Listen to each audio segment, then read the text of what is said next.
Today, I stand here as your governor to deliver that promise. I'm happy to announce that my administration, having considered your cases, has confirmed into permanent and pensionable terms a total number of 179 workers. They include 42 vocational training instructors. Wako hapa ama wako wapi? Instructor, you're here. Mlilia sana. But vile madekla alisema ayawi wewe. Mpaka umeshika namna hii. Leo utapata mero yako. And the most you enjoy, you benefit, you part the insurance and other benefits. May I say this, they include 42 vocational training instructors, 45 ECD teachers, 60 agricultural officers, 3 clinical officers, and 3 administration officers. It is worth to know that a total number of 164 teachers who are above the age of 45 will have their contract enhanced. Hawa walimu wako hapa 160 what? 64. Hawa walimu wako hapa wale walikuwa unajua sio sasa unajua hebu niwaone kwa mkono. Naona kina mama. Asante. Acha niwaambie. Hata sisi tutafika hiyo miaka. Tukifika, kuna mtu anafika 60 anauliza, nimefika kweli? Sasa kwa sababu sheria inasema kwamba above 45 huwezi pewa P&P. Mimi niliamua kila mmoja wenu, you remember the discussion we had here? Kwamba tafadhali governor, then enhance our what? Contract. That's exactly what I've done. You are in contract mpaka ufike miaka yako ya 60. Na mambo ingine kidogo nitahakikisha hata kama ni hiyo pia insurance, we'll make sure because you are our employees, you will benefit from those benefits which are there.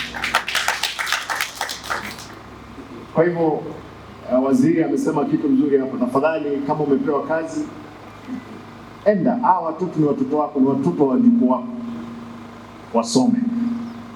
Ndiposa kesho tupate vijana wazuri, wasichana wazuri ambao wata represent our county in different levels. I'm happy, before I forget, there is one lady from Minnesota who has become a representative in the representative House of Representatives in the US, Holder Mumanyi, from here Nyamira. Yani wengine hapo mmesikia tu mbaya. Abande mwi wetu mbengo. Mogoke. Mogoke ndo muswati oleto. She's our daughter, she's our sister.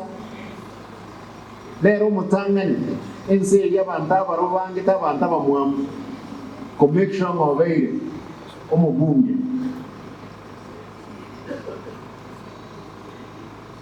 Aya naye sabali bako twari ndamwamu sabu mwana wonere nyasaye ka amwanjire go so mocho koroko ndera abe mu governor abe umujumbe abo mu MCA ibage endamwamu yo correct eko guhita.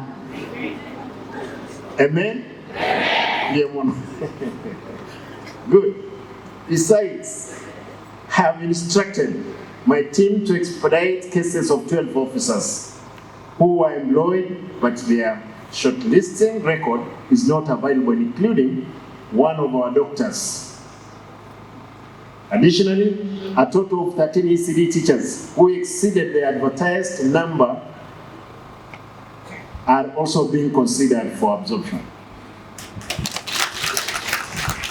I urge officers whose cases are pending to bear with us as Public Service Board sort them out. And we do everything within the confines of the law. We don't want to get problems. We are sure of our process.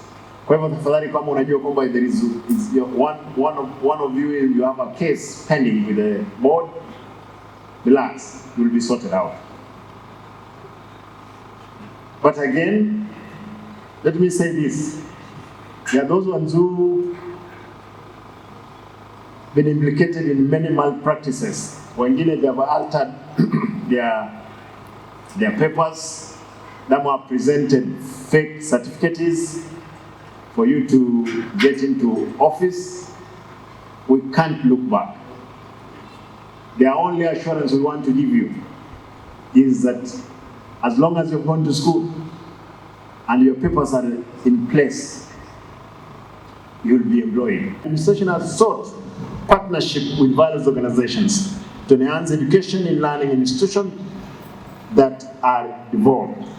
For instance, we have partnered with Stanbic Bank, and partnership has enabled us to receive computers for use under the joint digital agenda.